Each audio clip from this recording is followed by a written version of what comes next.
कशा सर्वजण मजेतच असतात.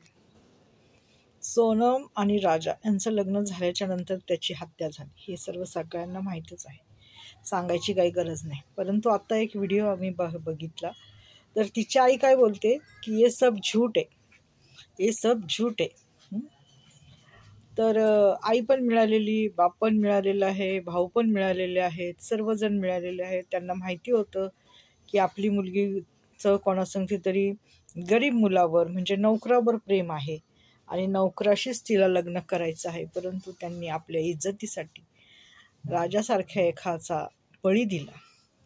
समाजामध्ये इज्जतीचं जर एवढंच तुम्हाला भान आहे, जर तुम्हाला एवढीच इज्जत प्रिय आहे, तर तुम्ही तुमच्या मुलीला कंट्रोलमध्ये ठेवायचं होतं. तुमच्या मुलीला नको तिथं नाक खुपसायला लावायचं नव्हतं. पहिलंच तिला वॉर्निंग द्यायची होती, किंवा तिचं जर त्या मुलासंगती प्रेम होतं तर त्या मुलाच्याच बरोबर तिला जाऊ द्यायचं होतं. एखाद्या चांगल्या घरातला मुलगा, कुलदीपक त्यांचा, त्या नालायक घाणेड्या नीच बाईसाठी बळी गेला. राजाचा हकनाक बळी गेला. राजाचा तर काहीच म्हणजे त्याच्यामध्ये रोलच नव्हता. रोल होता तो सोनमचा आणि तिच्या घरवाल्यांचा. राजचा पण काही हे नव्हता, त्याला पण एवढं काही. त्याचा मी एक व्हिडिओ बघितला, तर त्याच्या 2 लहान बहिणी आहेत, आई आहे, वडील नाही आहेत.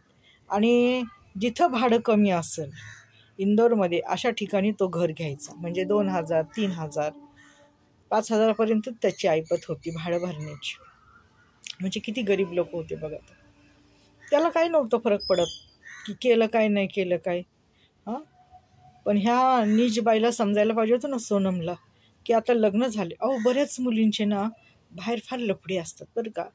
परंतु लग्न झालं ना मग त्या मुलाला 5व्या दिवशी म्हणजे येतात ना माहेरी वगैरे, तर त्या मुलाला भेटतात बरं का, आणि सांगतात की बघ बाबा, तुझं आणि माझं काय होतं ना ते आता इथंच संपलं. मला माझा नवरा खूप चांगला भेटलेला आहे आणि मला आता माझा नवरा प्रिय आहे. माझा नवरा मला खूप, म्हणजे माझ्या नवऱ्याचं माझ्यावर खूप प्रेम आहे. अशा मी कित्येक मुली बघितल्यात. आता माझं एवढं हे झालं, म्हणजे आयुष्य गेलं माझं, तर मी अशा खूप मुली बघितल्यात की त्यानंतर सुधारतात. जरी त्यांनी काही आधी झकमारी केली असेल ना कोणाबरोबर, तरी पण लग्नाच्या अक्षता पडल्याच्या नंतर त्या सुधारतात, एवढं मात्र मी बघितलेलं आहे. आणि मग मीच कधी म्हणते की अगं, ही मुलगी तर इतकी वाया गेलेली होती, संसार करून म्हणून वाटत नव्हतं, पण संसाराला लागली बाई. मग तीच मला कधी कुठे भेटली तर म्हणती, मावशी कशा आहेत, बऱ्या आहेत का? तर मी म्हटलं, बाई तू कशी, बरी आहे का? हो मी बरी आहे.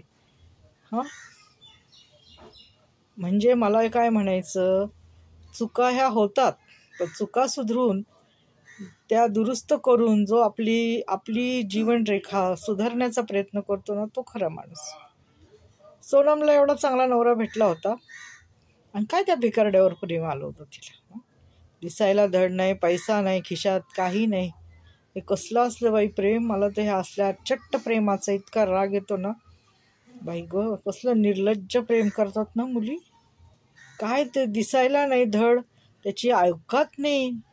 मी तर म्हणते ना, असल्या मुलींना ना जाऊन तिथं त्यांच्या संगती राहू द्यायचं, म्हणजे त्यांना कळल की तिथं किती गैरसोय आहेत.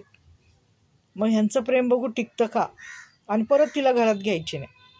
एकदा गेली तू तिथेच राहा. आम्हाला काय जगली काय मेली काय.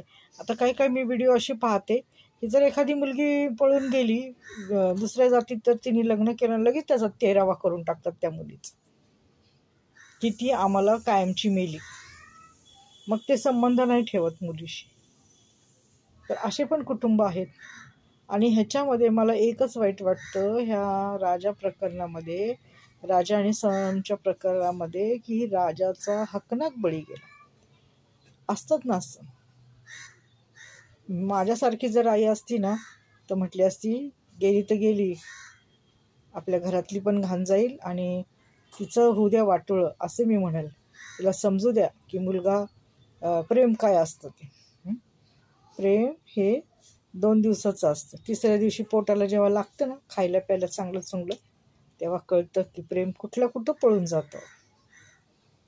म्हणून आईने नेहमी ना कडक असलं पाहिजे आपल्या लेकरांसंगती. कारण लेकरांचा लाड हा लहानपणी करायचा असतो, मोठ्यापणी त्यांना शिस्त लावायची असते. माहिती असला फाजील लाड मला नाही आवडत, की बाई तुझं प्रेम आहे चल तुला दुसरीकडे लग्न करून देतो. त्यांना असं वाटलं पण नाही की ही मुलगी राहील का नाही राहील, किंवा हिच्या घरच्यांना नंतर कळालं तर हे नांदवतील का नाही नांदवतील. पण बिचारा राजाचा हकनच बळी गेला ना. एखाद्याचं लेकरू गेलं, त्याची काय चुकी होती? त्याची एवढीच चुकी होती की त्याने त्या नालायक बाई बरोबर लग्न केलं. असं आहे माहिती का, त्याला पण अंधारात ठेवलं ना, म्हणून तर असं घडलं.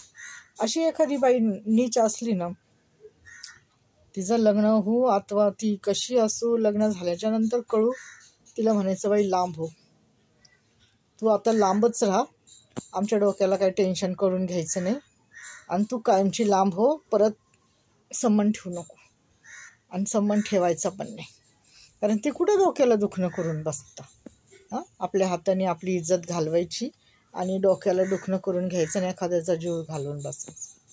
त्यामुळं तू आता लांब आहेस तर लांबच राहा, किंवा तुझं काय प्रकरण असेल ते तू तिकडंच निपटून घे, आमच्यापर्यंत काही आणू नको, हो की नाही. आणि आपल्याने असं म्हणायचं की तुझा आणि आमचा काही संबंध नाही, तू आम्हाला आजपासून मेलेली आहेस. मग बघा काय होतं.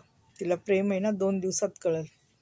राजच्या घरी जर ती गेली असती ना, तर तिला कळलं असतं प्रेम म्हणजे काय असतं, माहिती आहे का. असल्या मुलींना त्यांची जागा दाखवून द्यायची की तुम्ही काय लायकीचे आहात, तुम्ही किती घाण आहात, तुमचे विचार किती घाण आहेत, तुम्ही समाजात राहायच्या लायकीच्या नाही आहेत, हे त्यांना आपण दाखवून द्यायचं आपल्या वागण्यात. धन्यवाद.